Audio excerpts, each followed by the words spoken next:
How do you encourage that participation?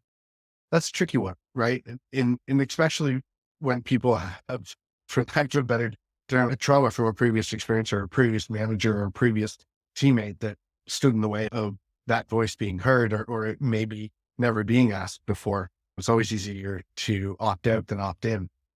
So I think it's being aware and attentive, having active listening during those sessions where you're together and recognizing when those team members aren't necessarily maybe participating and either looking to include them in the conversation in some way without calling them out. We never want to embarrass. That's never a tool that we want to leverage.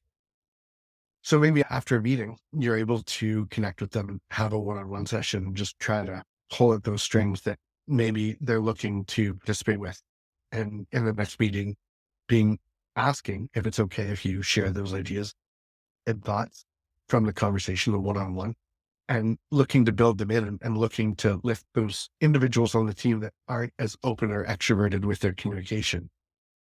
Working with someone like myself, where you're able to bring us in and facilitate those types of discussions in positive manners to build up the confidence to be participatory and create that culture that you're looking to have at the end of the project to roll into your next sprint.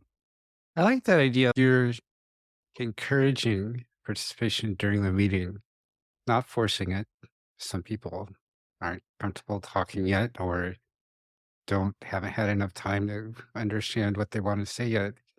And then you follow up with at least the people who didn't speak up in the meeting, maybe with everyone afterwards, when everyone has had time to think through what they want to say.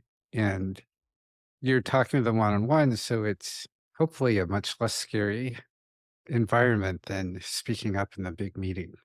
Exactly. And I think curiosity plays a part in that, right? And leaving assumptions, leaving ego at the door and being willing to just ask the question, hey, I noticed that there are some areas that I thought you were really strong in that you didn't look into. Do you want to share any thoughts or ideas with me now in that one-on-one? And just curiosity, maybe there's something going on at home. Maybe there's something going on outside of office. There's always the potential for, and let's not assume that we know everything that's going on because they don't share it at the office. And it doesn't mean you have to pry. You can professionally be open about challenges that you're experiencing without being unprofessional